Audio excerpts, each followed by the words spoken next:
नमस्कार दोस्तों। देखिए मित्रों, आज हम एनसीईआरटी की सिक्स क्लास का जो है ये नेक्स्ट चैप्टर है। हालांकि देखिए ये चैप्टर 5 जो है न्यू एनसीईआरटी है, उसमें ये चैप्टर एक और है 5 नंबर से। तो आपको 5 नंबर जो पहले वाला था वो भी मैंने पढ़ा दिया, और ये वाला चैप्टर भी जो है वो आपको मैं पढ़ा रहा हूँ।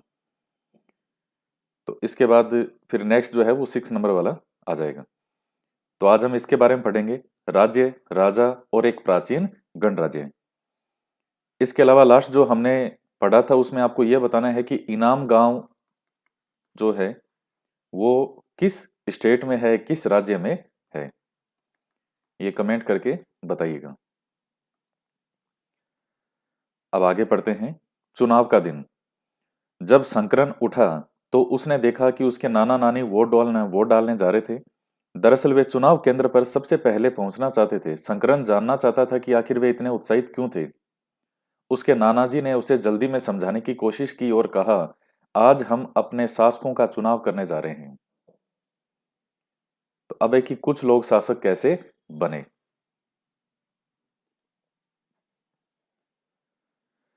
कुछ लोग शासक कैसे बने। लगभग 50 वर्षों से हम अपने शासकों का चुनाव मतदान के जरिए करते आ रहे हैं। लेकिन बहुत पहले लोग शासक कैसे बनते थे। हमने अध्याय 4 में यह पढ़ा कि कुछ राजा संभवतः जन यानी लोगों द्वारा चुने जाते थे, परंतु करीब 3000 साल पहले राजा बनने की इस प्रक्रिया में कुछ परिवर्तन दिखाई दिए। कुछ लोग बड़े बड़े यज्ञों को आयोजित कर राजा के रूप में प्रतिष्ठित हो गए। तो कुछ लोग संभवतः जो लोग हैं उनके द्वारा चुने जाते थे, पहले का जैसा कि हमने देखा। अश्वमेध यज्ञ एक ऐसा ही आयोजन था। इसमें एक घोड़े को राजा के लोगों की देखरेख में स्वतंत्र विचरण के लिए छोड़ दिया जाता था। इस घोड़े को किसी दूसरे राजा ने रोका तो उसे वहां अश्वमेध यज्ञ करने वाले राजा से लड़ाई करनी पड़ती थी। अगर उन्होंने घोड़े को जाने दिया तो इसका मतलब यह होता था कि अश्वमेध यज्ञ करने वाला राजा उनसे ज्यादा शक्तिशाली था। इसके बाद उन राजाओं को यज्ञ में आमंत्रित किया जाता था। यह यज्ञ विशिष्ट पुरोहितों द्वारा संपन्न किया जाता था। इसके लिए उन्हें उपहारों से सम्मानित करते थे। अश्वमेध यज्ञ करने वाला राजा बहुत शक्तिशाली माना जाता था। यज्ञ में आमंत्रित सभी राजा उसके लिए उपहार लाते थे। इन सभी आयोजनों में राजा का मुख्य स्थान होता था। उसे राज सिंहासन या बाघ की खाल के एक विशेष आसन पर बिठाया जाता था। युद्ध क्षेत्र में राजा का सारथी ही उसका सहचर होता था। यज्ञ के अवसर पर वह राजा कि विजयों तथा अन्य गुणों का गान करता था। राजा के सगे संबंधी, खासकर उसकी रानियां और पुत्रों को भी कई छोटे छोटे अनुष्ठान करने होते थे। अन्य सारे आमंत्रित राजाओं का काम सिर्फ बैठकर यज्ञ की पूरी प्रक्रिया को देखना पड़ता। राजा के ऊपर पुरोहित पवित्र जल के छिड़काव के साथ साथ कई अन्य अनुष्ठान करता था।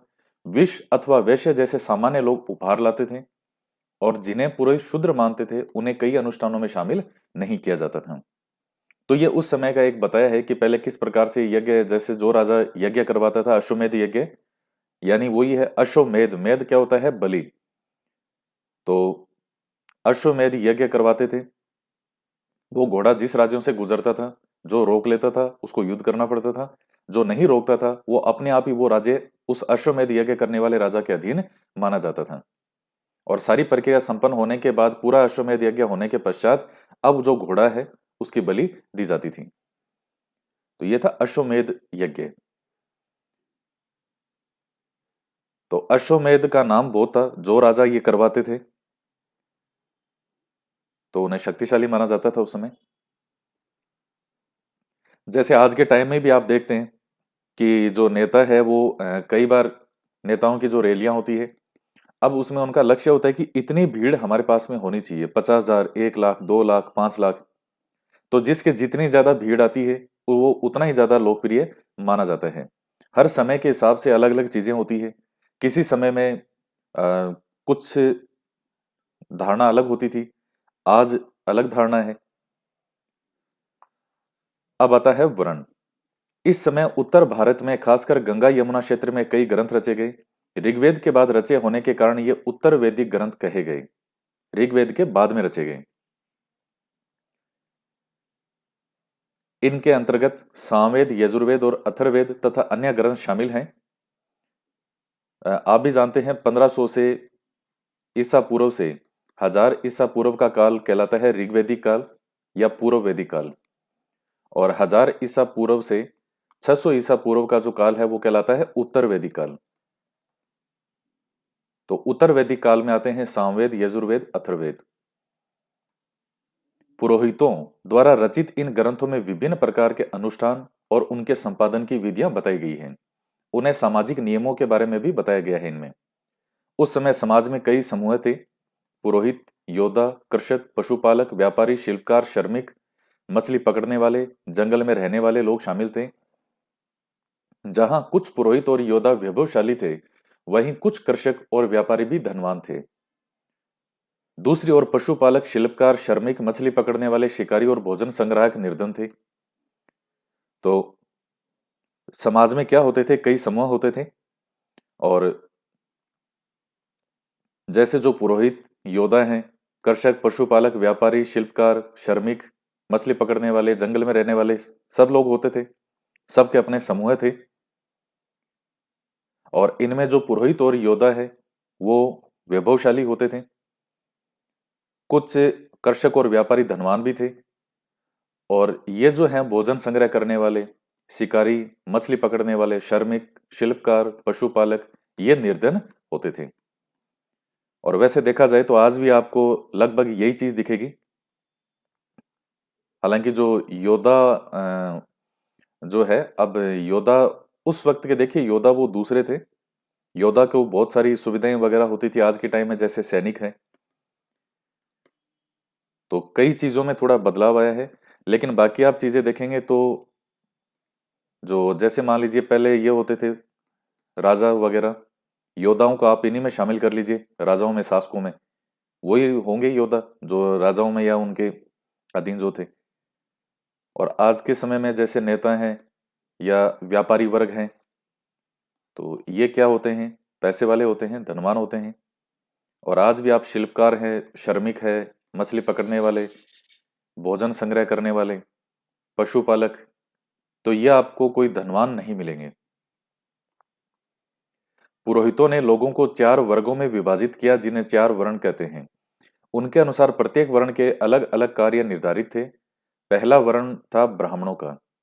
उनका काम था वेदों का अध्ययन, अध्यापन, यानी स्वयं अध्ययन करना और अध्यापन करवाना, और यज्ञ करना था जिसके लिए उन्हें उपहार मिलता था। दूसरा स्थान था शासकों का, जिन्हें क्षत्रिय कहते थे।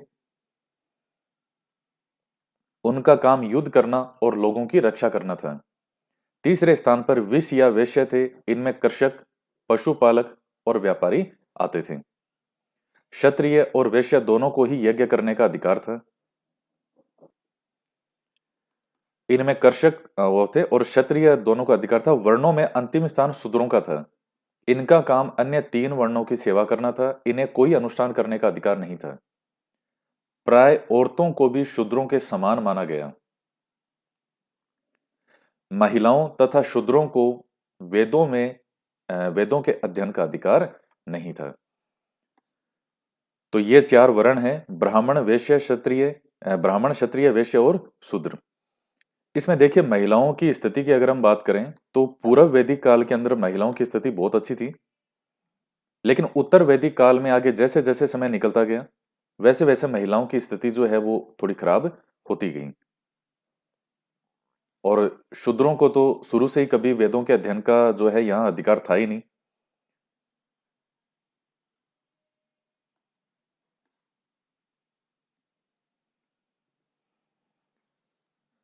तो महिलाओं को देखे धीरे धीरे स्थिति खराब होने के कारण, मैंने आपको पहले भी कई बार बताया ये चीजें। जब तक व्यापार वाणिज्य की बात रहेगी, अब व्यापार वाणिज्य के अंदर जो है आपको किस चीज पर क्या आपकी विशेषता होनी चाहिए, कि आप में एक अच्छा दिमाग होना चाहिए, आप में व्यापार वाणिज्य करने की क्षमता होनी चाहिए, स्किल होनी चाहिए। तो उसके लिए महिला और पुरुष का कोई भेद नहीं होता, जैसे आप सिंधु घाटी सभ्यता में देखते हैं। लेकिन 1000 ईसा पूर्व के आसपास लोहे की खोज होती है। लोहे की खोज होने के कारण व्यापार वाणिज्य के स्थान पर किसका महत्व बढ़ गया? खेती का, यानी कृषि का। और खेतों में काम ज्यादा कौन कर सकता है? आप जानते हैं कि ये जो शारीरिक रूप से बलवान जो है वो पुरुष अधिक होता है। तो खेतों में काम करने के लिए अब लोगों को किसकी आवश्यकता होने लगी? बेटों की, कि बेटे ज्यादा होने चाहिए ताकि खेतों में काम करें। तो वहां से फिर धीरे धीरे जब माइंड सेट पूरी तरीके से यही हो गया कि खेती करनी है, तो फिर धीरे धीरे फिर महिलाओं की जो स्थिति है वो खराब होने लगी। यानी अब खराब होने से मतलब आप वैसे मत समझ लेना कि मारा जाता था, पीटा जाता था और उनको और कमरे में बंद कर दिया जाता था। खराब होने का मतलब ये है कि जो पहले उनके वेदों के अध्ययन का अधिकार था, जिस तरीके से उनकी शिक्षा की जाती थी बिल्कुल समान रूप से, अब उस एक सोच के अंदर परिवर्तन आने लग गया। पुरोहितों के अनुसार सभी वर्णों का निर्धारण जन्म के आधार पर होता था। उदाहरण के तौर पर ब्राह्मण माता पिता की संतान ब्राह्मणी होती थी। बाद में कुछ लोगों को अछूत माना गया। अछूत वर्गों में कुछ शिल्पकार, शिकारी और भोजन संग्राहक शामिल थे। साथ ही इनमें वे लोग भी आते थे जो शवों को दफनाने या जलाने का काम करते थे। तो इन लोगों से जो संपर्क है वो क्या माना जाता था? अपवित्र माना जाता था। तो कैसे समाज में कैसे धीरे धीरे ये परिवर्तन आते गए? एक मूवी आई थी मसान। तो उसमें जो कई एक्टर थे उसमें एक विकी कौशल ये भी था। तो विकी कौशल का जो परिवार होता है उसमें वो यही काम करते थे कि जो मुर्दे आते थे, जिनके शव आते थे, उनको जलाने का काम और वो कौन करते थे? इनका परिवार करता था। तो विकी कौशल को उस मूवी में जिस लड़की से प्रेम होता है वो एक ऊंचे परिवार से होती है। और उनके वही आपस में बात कर रहे होते हैं कि हमारी शादी कैसे होगी, क्योंकि मैं जिस परिवार से हूं तो हम लोगों को तो वैसे ही हमारे पास ही नहीं आता कोई, दूर से ही भाग जाते हैं, और तुम इतने ऊंचे परिवार से हो। फिर वो कैसे उस मूवी में आता है कि लास्ट में एक दिन वो विकी कौशल जो है वहां कई शव आते हैं उनको जला रहा होता है।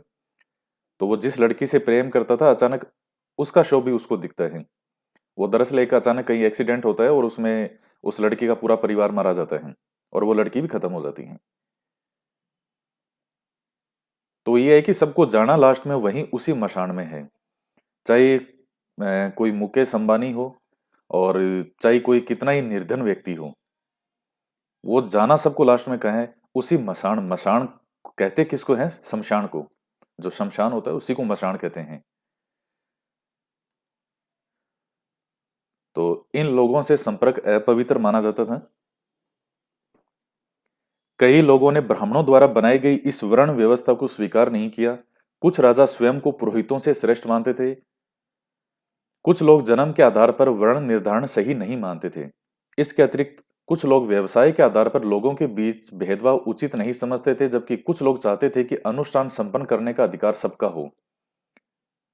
कई लोगों ने छुआछूत की आलोचना की।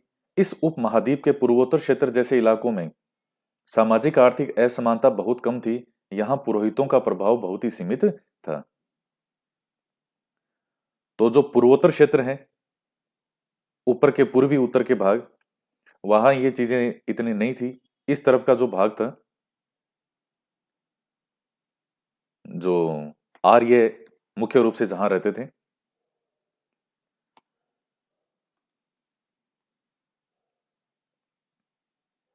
नेक्स्ट आता है जनपद। महायज्ञों को करने वाला राजा अब जन के राजा न होकर जनपदों के राजा माने जाने लगे। जनपद का शाब्दिक अर्थ जन के बसने की जगह होता है। कुछ महत्वपूर्ण जनपद मानचित्र 4 पृष्ठ 49 में दिखाए गए हैं। आएंगे अभी आगे। और ये एक है चित्रित दूसर पात्र। इस तरह के पात्रों में ज्यादातर थालियां और कटोरियां ही मिली हैं। ये पात्र बहुत ही पतली सतह के सुंदर और चिकने हैं। शायद इसका प्रयोग खास मौकों पर महत्वपूर्ण लोगों को भोजन परोसने के लिए किया जाता होगा। तो उस समय भी देखिए ये चीजें थी कि कोई मेहमान आता था तो उसके लिए अलग से बर्तन निकाले जाते थे। आप भी जैसे मान लीजिए आपके घर पे कोई मेहमान आता है तो कुछ प्लेटें, जैसे वाइट प्लेट का सेट है कोई पूरा, तो वो आप नॉर्मली यूज नहीं करते घर में। नॉर्मली जो बर्तन वगैरह यूज करते हैं जैसे लोहे के, स्टील के, ये बर्तन यूज करते हैं। कोई मेहमान आ रहा है तो उस मेहमान के लिए फिर आप जो वो पूरा सेट है बर्तनों का, वाइट प्लेट, वाइट कटोरी, वाइट चम्मच, वो सब चीजें निकालते हैं उस दिन। तो ये इस तरह की चीजें पहले भी थी कि मेहमानों को विशेष महत्व दिया जाता था।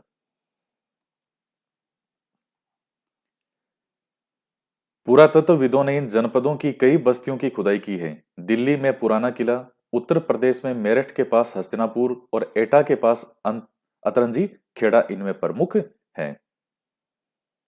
खुदाई से पता चला है कि लोग झोपड़ियों में रहते थे और मवेशियों और अन्य जानवरों को पालते थे। वे चावल, गेहूं, धान, जौ, दालें, गन्ना, तिल, सरसों जैसी फसलें उगाते थे। तो अब ये अलग-अलग जनपद जो हैं वो हमारे सामने आएंगे और कई जनपदों में बस्तियां जो है उनकी खुदाई हुई है। दिल्ली में पुराना किला है, उत्तर प्रदेश में मेरठ के पास हस्तिनापुर और एटा के पास अतरंजी खेड़ा। तो ये कई बस्तियां हैं।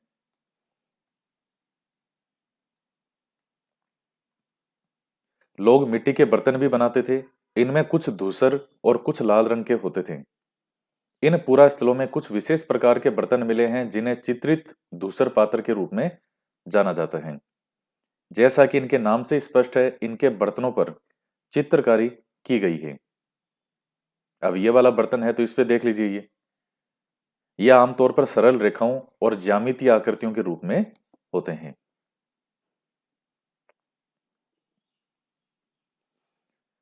महाजनपद। करीब 2500 साल पहले कुछ जनपद अधिक महत्वपूर्ण हो गए। इन्हें महाजनपद कहा जाने लगा। मानचित्र 4 में कुछ महाजनपदों को दिखाया गया है। अधिकतर महाजनपदों की एक राजधानी होती थी। कई राजधानियों में किलेबंदी की गई थी, अर्थात इनके चारों ओर लकड़ी, ईंट या पत्थर की ऊंची दीवारें बनाई गई थी। तो अब महाजनपद के बारे में है। अ, जो महाजनपद का वैसे समय वगैरह आप जानते हैं कब से कब तक है, लगभग 600 ईसा पूर्व से 322 ईसा पूर्व का। तो आज से करीब 2500 साल पहले कुछ जनपद अधिक महत्वपूर्ण हो गए। उन्हें हम कहने लगे महाजनपद। यानी जो कई छोटे छोटे जनपद थे उनमें से कोई राजा जो है वो औरों से शक्तिशाली हो गया। उसने दूसरों को हरा करके उनको अपने में शामिल करना शुरू कर दिया, तो उनका क्षेत्र बढ़ता रहा और जो जनपद थे कई जनपदों को मिला करके क्या बन गया, महाजनपद।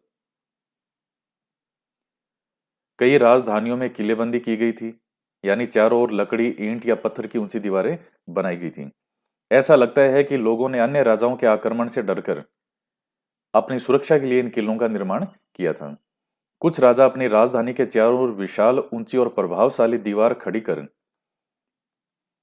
अपनी समृद्धि। तो ये मैप है, ये देखिएगा।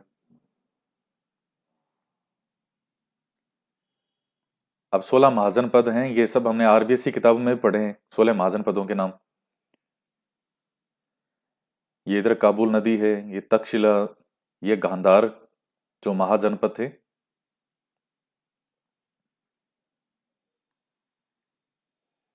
और कुरु हो गया, ये वैशाली है, मगध है, कौशल है, ये अवंती और कौशाम्बी, राजगृह। तो ये इनके जो राजधानियां होती थी उनके नाम भी दिए गए हैं साथ में। तो 16 महाजनपद थे।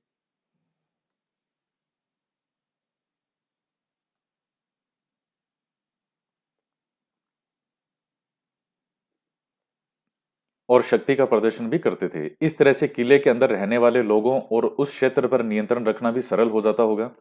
इस तरह की विशाल दीवार बनाने के लिए व्यापक योजना की आवश्यकता थी और लाखों की संख्या में ईंटों और पत्थरों का इंतजाम करना पड़ता था।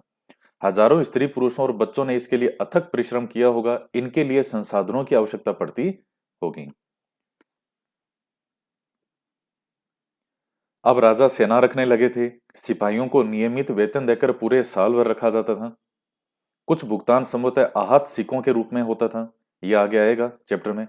इन सिक्कों के बारे में तुम अध्याय 8 में पढ़ोगे। तो यह आपके सामने एक कौशाम्बी किले की दीवार है। यह चित्र आधुनिक यूपी के पास इलाहाबाद के पास मिली ईंट की दीवार का अवशेष है। इसके एक भाग का निर्माण संभवतः 2500 साल पहले किया गया होगा। यह देखेगा दीवार। तो इस तरह से सुरक्षा के लिए इन दीवारों का निर्माण होता था।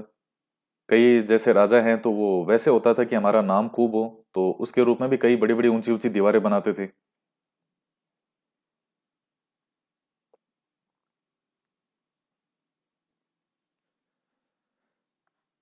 तो कर महाजनपदों के राजा विशाल किले बनवाते थे और बड़ी सेना रखते थे, इसलिए उन्हें प्रचुर संसाधनों की आवश्यकता होती थी। इसके लिए उन्हें कर्मचारियों की भी आवश्यकता होती थी। अतः महाजनपदों के राजा लोगों के द्वारा समय समय पर लाए गए उपहारों पर निर्भर न रहकर अब नियमित रूप से टैक्स भी वसूलने लगे थे। तो इतनी चीजें बनाएंगे, निर्माण करेंगे, बड़ी सेना रखेंगे, तो ये पैसा आएगा कहां से? जनता का पैसा आएगा, टैक्स से आएगा। फसलों पर लगाए गए कर सबसे महत्वपूर्ण थे क्योंकि अधिकांश लोग कृषक ही थे। तो महाजनपद का जो समय है, 600 ईसा पूर्व से 322 ईसा पूर्व का समय, तो मैं आपको बता चुका हूं कि कैसे 1000 ईसा पूर्व के आसपास लोहे की खोज होगी। और उसके बाद से अब धीरे धीरे लोग जो हैं वो किस पर निर्भर होने लगे? खेती पर निर्भर होने लगे। लोहे के हल बनने लगे। लोहे के तो आज बिना लोहे के बिना तो काम ही नहीं हो सकता। अब अगर आपके पास खेत है और आपको खेतों से संबंधित नॉलेज है, तो आपके खेतों में जो भी काम आने वाले इंस्ट्रूमेंट है, आप उनमें से लोहे से बने हुए इंस्ट्रूमेंट सबको निकाल दो। आप कस्सी, फावड़ा, जितनी चीजें हो सकती है, वो हल हो गया। आज तो जैसे ये होता है ट्रैक्टर, उसमें भी जो आप वो हल होता है वो किसका है? लोहे का ही होता है वो।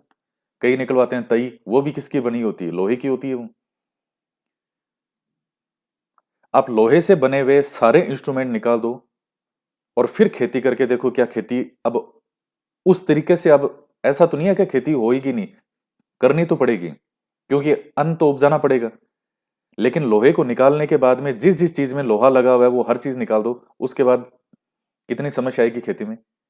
और जब लोहे की खोज होगी तो लोग खेती पर बहुत ज्यादा निर्भर हो गए। राजा महाराजा थे, उनके पास में अब लोहे के हथियार बनने लगे।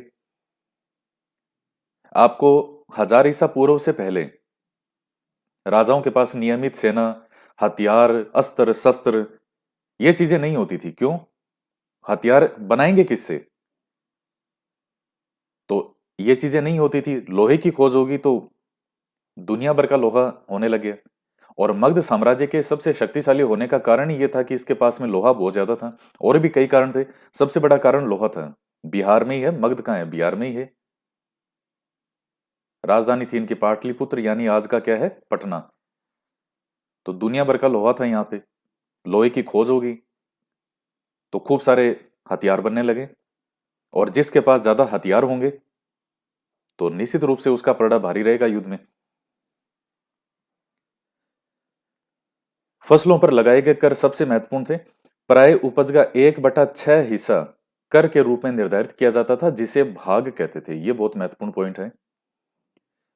महाजनपद काल में कितना परसेंट टैक्स लेते थे? 1/6 बटा भाग। तो ये 1/6 कुल उपज का होता था। तो कितना हो गया 1/6 कुल उपज का? इंटू 100 कर दो। तो ये 6 एकम 6 और 4 6 चंगा 36, लगभग 16% के आसपास।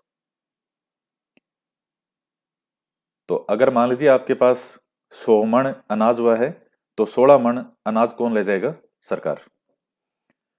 कारीगरों के ऊपर भी कर लगाए गए, जो प्राय श्रम के रूप में चुकाए जाते थे। जैसे कि एक बुनकर, लोहार या सुनार को राजा के लिए महीने में एक दिन काम करना पड़ता था।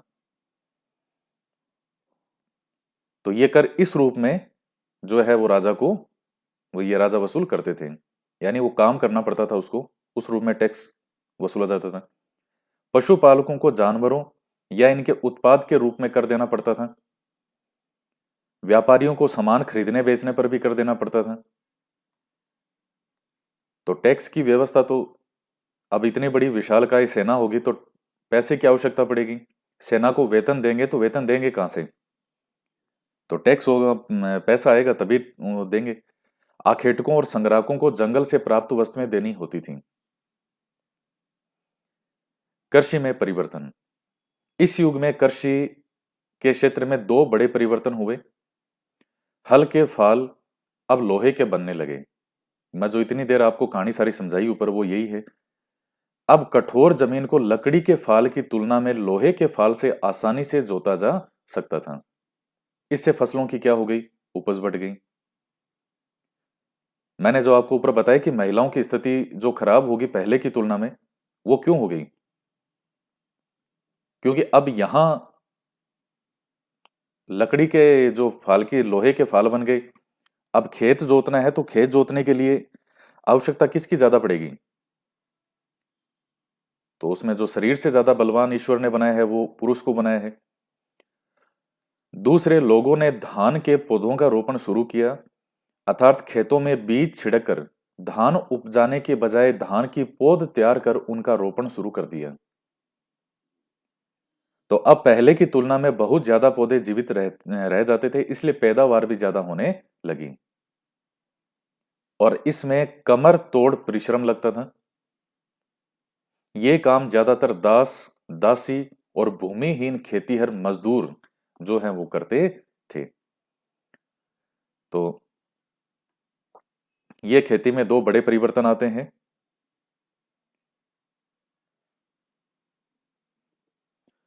तो आज भी देखिए धान की पौध जो है वो आज भी तैयार होती है।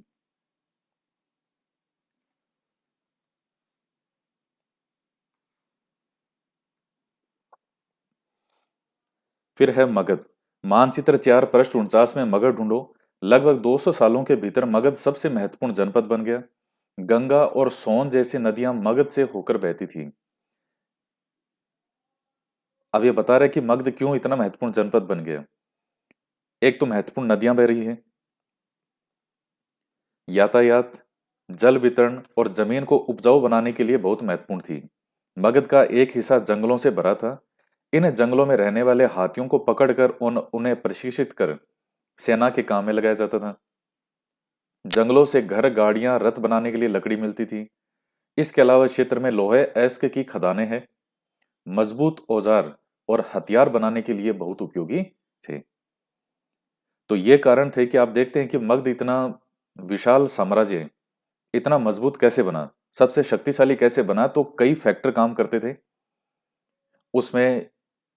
इतनी बड़ी बड़ी नदियां थी पास में, तो यातायात, जल वितरण, जो जल के लिए, और जमीन को उपजाऊ, तो उस समय इनका उपयोग था। यातायात के रूप में भी नदियों को काम में लेते थे, आज भी काम में लिया जाता है वहां पे। इतनी बड़ी बड़ी विशाल का, अब ऐसा थोड़ी कि यहाँ की तरह जो विद्यार्थी कभी राजस्थान से बाहर मान लीजिए नहीं गया तो उसको तो दिखता है कि यहाँ की नदी है लूणी, यहाँ तक बहती है फिर बीच में गायब हो जाती है। तो यहाँ तो जो नदियां हैं, कोई एक दो नदियों को छोड़ दें तो बाकी तो कोई ऐसा तो है नहीं राजस्थान के अंदर की भरमार हो नदियों की। भाई ठीक है, कुछ एक नदियां बड़ी नदियां हैं, लेकिन जो है भी वो भी या तो जो इधर यूपी की तरफ निकल जाएगी या फिर गुजरात की तरफ निकल जाएगी। प्रॉपर राजस्थान की, राजस्थान में बहने वाली नदियां उतनी ज्यादा नहीं है जितनी बाहर है। ये यूपी, बिहार, बंगाल ये नदियों से भरे पड़े हैं।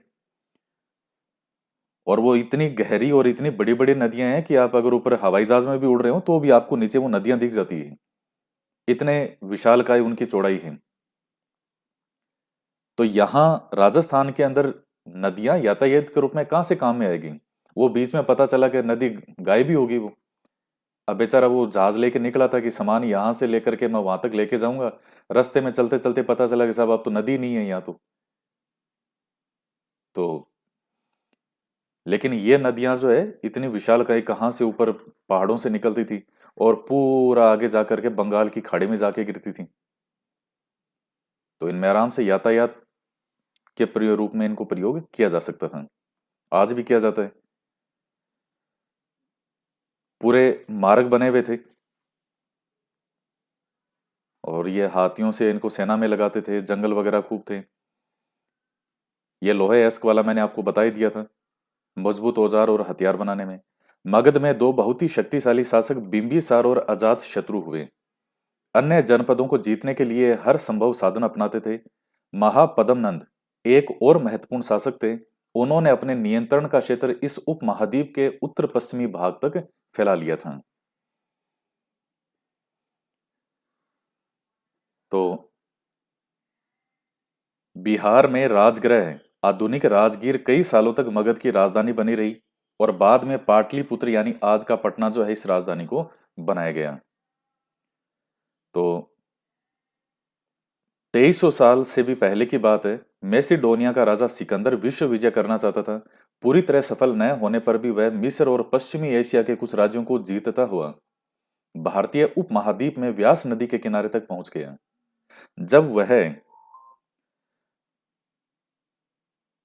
जब उसने मगध की ओर कूच करना चाहा, तो उसके सिपाहियों ने इनकार कर दिया। वे इस बात से भयभीत थे कि भारत के शासकों के पास पैदल, रथ और हाथियों की बहुत बड़ी सेना थी। देखिए, मैं आपको एक घटनाक्रम बताता हूँ कि जो नंद वंश है, इस नंद वंश का शासन वैसे भी कोई बहुत वर्षों तक तो रहा नहीं। दो तीन इसमें शासक हुए हैं। एक तो ये था, कहाँ गया वो, महापद्म नंद। एक जैसे घनानंद। तो आप घटना ये गणानंद के समय एक जो घटना होती है कि इसने जो गुरु थे चाणक्य, उस समय अश्वशाला के प्रमुख थे, उनका अपमान किया था और चाणक्य ने कसम खाई थी कि मैं पूरे नंद वंश को उखाड़ फेंकूंगा। फिर चाणक्य ने चंद्रगुप्त मौर्य नाम का ये जो एक बच्चा था छोटा, इस बच्चे के अंदर वो गुण देखा कि इसके अंदर राजा बनने की योग्यता है और उसको इन्होंने फिर शिक्षा दी और बाद में मगध का साम्राज्य जो है उसको राजा बनाया और चंद्रगुप्त ने एक विशाल साम्राज्य का निर्माण किया। हालांकि जो चंद्रगुप्त ने जिस विशाल साम्राज्य का निर्माण किया था, उसके लिए कहा जाता है कि अ, इतना बड़ा विशाल चंद्रगुप्त ने उन भौगोलिक सीमाओं को छू लिया था या प्राप्त कर लिया था जिसके लिए मुगल और अंग्रेज केवल आहें भरते रहे। हालांकि ये बात एक इतिहासकार ने कही है, विदेशी इतिहासकार है। कौन है, आपको ध्यान में हो तो नाम कमेंट करके बताना, नहीं तो मैं आगे बता दूंगा। तो अब इस घटनाक्रम के कारण कि जो इसने जो था गणानंद, इसने चाणक्य का अपमान किया, हम नंद वंश को वो इतिहास में सम्मान नहीं देते और वो इनको महत्व नहीं दिया गया। जबकि बहुत विशालकाय फौज थी नंदों के पास और सिकंदर की सेना के रुकने का एक बहुत बड़ा कारण यह भी था कि मगध में उस समय नंदों का शासन था और इनके पास पैदल, रथ, हाथियों की एक बहुत बड़ी सेना थी। तो यही कारण था कि उनके आगे और आक्रमण करने की हिम्मत नहीं हुई, वो सेना आगे नहीं बढ़ी। तो नंदों के महत्व को कम कर दिया गया है, लेकिन आप उसको रूप में मानिएगा कि नंदों की बहुत विशालकाय सेना थी। इतिहास भी क्या होता है, कई बार एक दो किसी घटना के कारण इतिहासकार जो हैं पूरी तरह से ही उस चीज को हटा देते हैं। इसके बाद में आता है वज्जी। जैसा कि तुमने ऊपर पढ़ा, मगध एक शक्तिशाली राज्य बन गया था। उसके नजदीक ही वज्जी राज्य था जिसकी राजधानी थी वैशाली। यहाँ एक अलग किस्म की शासन व्यवस्था थी जिसे गण या संघ कहते थे।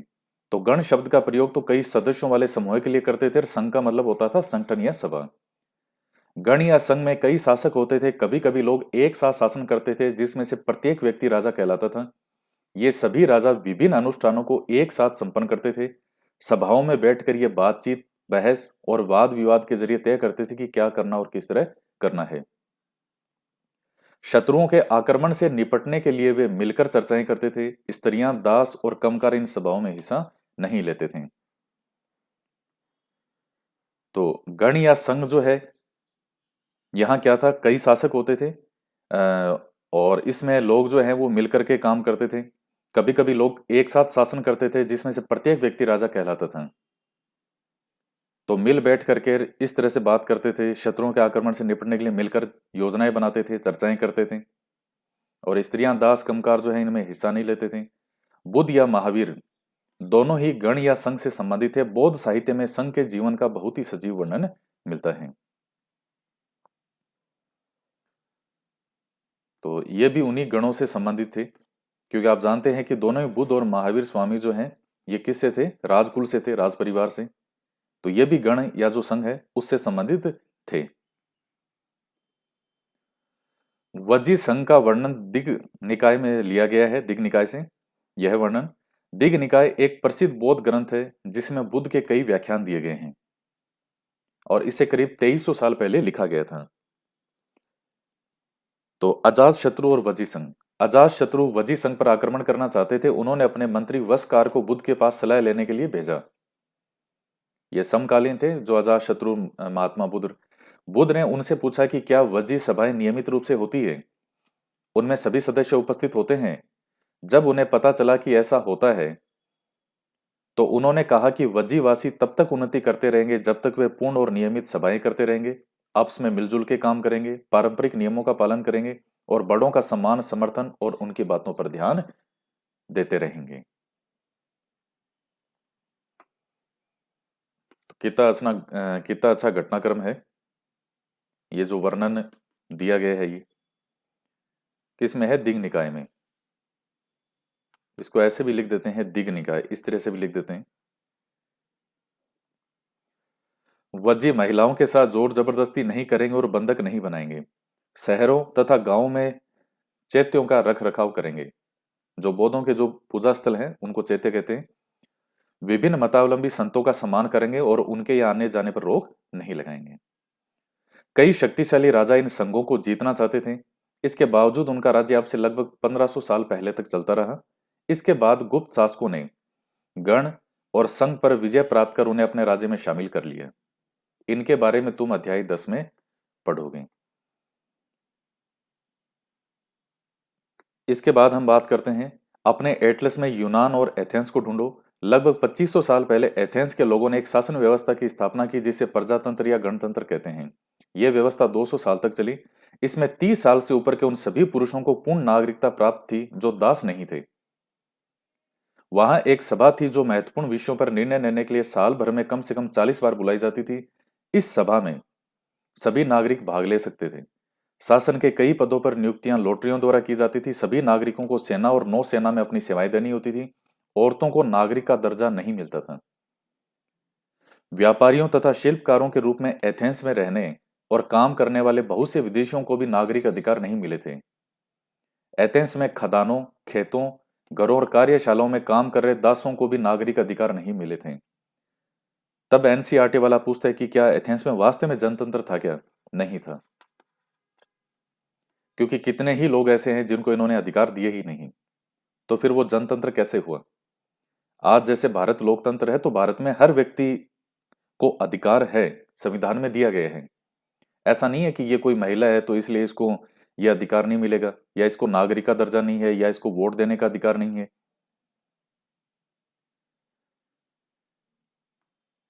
तो थोड़ा तुलनात्मक रूप से आप ध्यान में रख लेना इस चीज को।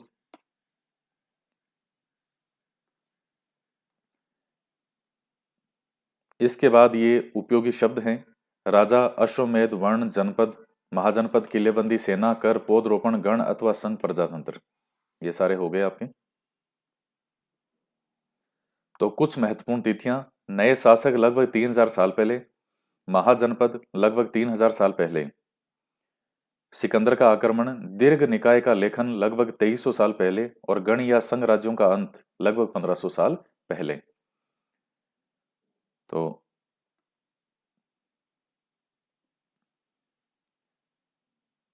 इसके बाद में गुप्त आ जाते हैं आगे तीसरी शताब्दी में। तो ये आपके हो गए कंप्लीट। और नेक्स्ट जो है वो आगे हम दूसरा जो नया चैप्टर है वो पढ़ेंगे। तो मिलते हैं नेक्स्ट वीडियो में। जय हिंद, जय भारत।